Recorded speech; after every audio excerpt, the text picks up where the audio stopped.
happening. Okay, welcome back everybody. You're watching the Gigabyte Dota Masters Tournament. This is Group... Which group is this? This is Group A action. That's right, we've got Aeon on the Radiant side. They're up against MiTH.Trust. Now, I'm Triumph Man, casting on the Beyond the Summit TV channel. And of course, joining me is the one and only absolute legend, Gods, here casting this show. But we've got straight up some bands here. We've got Chen Band, Shadow Demon, as well as Invoker. I think all pretty stocked in. Shadow Demon's the only one that sort of comes in and out, but I see a lot of first series of bands on Invoker as well as Chen. I don't see them get through all that often. Yeah, and definitely the Southeast Asian teams love to use that Invoker. Won't always be first picked up, but you'll very rarely see it left in the pool and not picked up.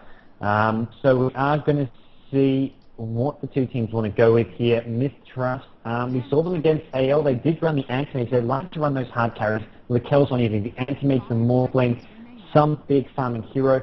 Aeon, they had a great try line last game with Leshrac, and I think they'll definitely look to maybe pick up Leshrac again if it's still in the pool. Yes, of course, Leshrac's so damn popular these days just because he's got so much... he's just like a walking arsenal of spells. Can do just so much freaking damage and can push as well.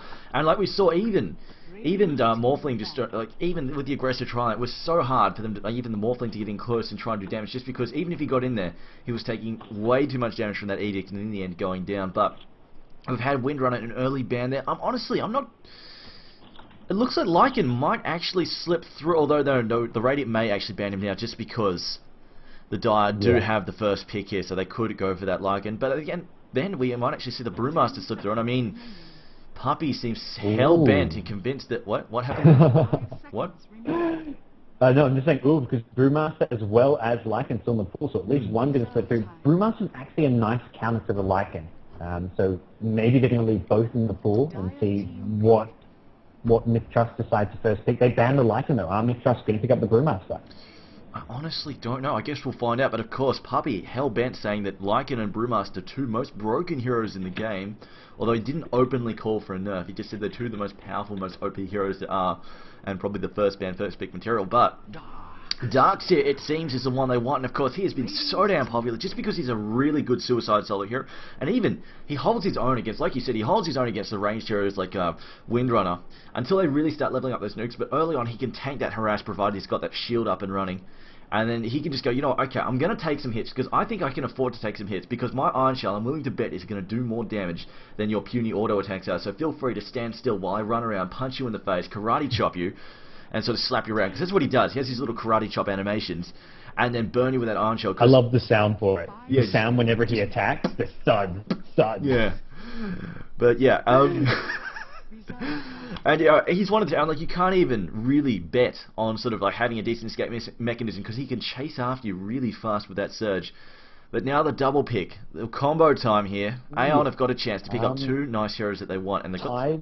Tide's an option. There's Leshrac. There's a lot of things they can go with here. Without the Darkseer in their team, they may try and make up to that lacking team fight with a hero like Tidehunter. As I mean, they haven't picked up last game, but they're going to go for the Enchantress. We saw.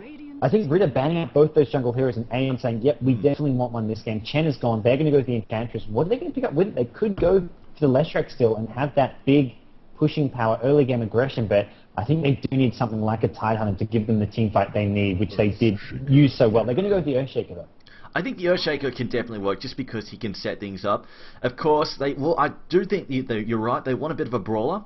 Something like the Panda, like the Brewmaster or the Tidehunter to be up front, keep things, because like obviously Enchantress has some decent heals, but she is kind of squishy still, so they do want to keep them away from her, as well as some of the other rear heroes. But Batrider being picked up, and I know a few of the Europeans and Americans will go, Batrider, is he really popular? Because we've had a few people ask in the stream before when they see the Batrider get picked up, and Batrider is, well, as you said guys, is actually pretty popular just because he's really, really annoying. And I mean, I saw a fair bit of him in Dota 1, but once I started casting European and North American stuff, just did not, I think I've seen exactly one Batrider game outside of these Asian games.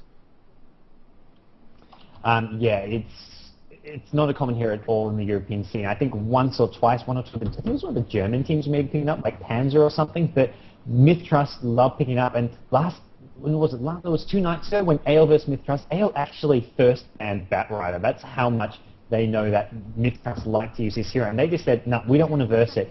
It is a ridiculously, you say annoying, it's just not only annoying, but it's really powerful laning hero. In a 1v1 matchup, the Napalm gives him bonus damage, better last hitting, And then once he gets up that blink dagger, his ability to isolate the hero and pick them off is unparalleled. So that makes him a really top hero. And I'm surprised he's not picked up more in the European scene.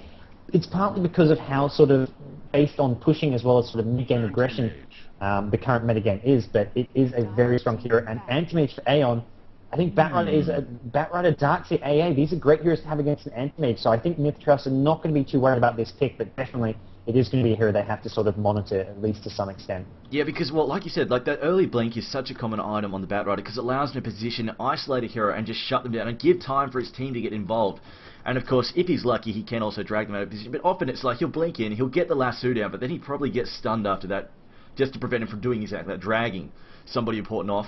But the point is, it will buy time for people like you said, like Darkseid to pull them out of position, to surge people, to get AA and then drop the cold feet, the other stuns to go down, and just basically lock that anti-mage down, and prevent him from being a threat in the team fight, and just burst him down quickly. But now we're into the second banning phase now. Who do you think we're going to see? I'm thinking, well, right now, the Radiant could do with another support hero and another decent solo. Well, the Die, well, it really depends what they're going to go with him. They might want to carry, or they might just go full-on pushing, maybe get a Rasta or something in there. They ran, well, they can't really pick up another support because they've got the Enchantress as well as the Earthshaker. So unless they're playing Earthshaker as a farmer, they've already got their two support heroes here, which means their lanes are not going to be all that strong. Because Earthshaker as a melee support hero, not the best hero to lane with an anti-mage. So I think MiTH.Trust can really exploit this. And already Aeon, we saw last game a really solid, well-thought-out draft. But this one here, I feel, is definitely got some weaknesses that MiTH.Trust can exploit. I mean, yeah, go ahead. With this lineup, the Enchantress, the Enchantress, Earthshaker, Anti-Mage, this is something Quantic actually did against EG, and this actually worked out really well. They managed to get it lined up against a weak lane. They got it up against a solo Windrunner, and basically Earthshaker and Anti-Mage were able. They just came out straight away at about the 1.5 minute mark. Enchantress popped out. They got a kill on Windrunner, just jumped her from behind, got a kill on her, and then they just immediately pushed down a bunch of towers. That was their strategy, and that worked really well against evil geniuses. And it didn't really matter that the lane itself was rather weak, because then immediately Earthshaker just broke off and said, "Alright, Anti-Mage, you're on your own now. This lane, you've won this lane. You should be able to just dump. You've got your ring of health. You've got a shield. You should be able to just jump in and out of the jungle if necessary. If you're under too much pressure, I'm now going to go and immediately help push other lanes and draw attention away from your lane." And suddenly it's either they go and annoy the Anti-Mage or they stop pushes. They've really got this sort of catch-22 that they're stuck in. EG were. And in the end, they didn't coordinate well enough, and Anti-Mage, well, despite an enemy Void, Faceless Void, getting relatively well farmed, he was on about 330 GPM the entire game. Didn't actually ever get behind, really. It was just, he was constantly behind the Anti-Mage because they were pushing. They were bringing down those early towers. I think they could get away depending on how much pressure and how much early team fight that the MiTH.Trust can bring to the table. Yeah, no, I definitely agree there. And Aeon doing a couple of respect bans there on the Morphling that Lekels is so known for playing. The DK as well, a carry hero likes to use. They're going to go with the Weaver. That's probably going to be their main carry. Lekels likes to play. He does like to go for that quick Linken's. And we're going to see, unless they want to run it as a side lane, but they've already got the Darkseid, the Batrider. So Weaver probably going to be played, in that safe lane. And Aeon now, we're going to have to think, what do they want for their solo lanes? We already see the Night Stalker, the Puck, two scary solo heroes being banned out, so now they're going to have to think what is left, what can they go with here, what can they even put in that hard lane? There's not all that many options here. Definitely a hero I think that could be very useful, could be that Brood here. It is a hero that can put on a lot of pressure and make room for Anti-Mage to farm. So Brood, they've got the Enchantress as well to put on a lot of pressure. I don't know if Aeon feel all that comfortable using it. Sure, they're up against the Darkseid, but I still think it can be a very powerful hero. Well, like you said, like the Brood is definitely an option, but I think in this lineup, Quantic's lineup was actually an Enigma, has a similar ability, even a Shrek, it can, it's something that pins down a hero and says, alright, you can't leave this lane or I'm going to take your tower as well. So it really did force something there. I also should mention that as community is saying, there are only Asians in this tournament besides Australians. There is actually a Kiwi team in here, Sequential Gaming. They're in Group D, I believe. But they're Australian. They've got one Australian. I know. So I forgive you just because Australia generally claims New Zealand as an extra state and territory of our grand country. Much to the Kiwis' irritation. They're always going, but they're a separate country. They're not. They're really not. But Weaver, I don't know. I'm really not loving the Weaver. I haven't seen an influential Weaver in just some, ever since Na'Vi, everybody started jumping on board with the whole aggressive gameplay style. I just haven't really seen a super influential Weaver, but often I've seen him taken as a backup sort of suicide solo with another hard carry on the team. Maybe if they picked up something that has good teamfight potential early on, and just keep the Weaver as a backup carry. Maybe that'll work. I mean, this Sand King pick with the Weaver could work.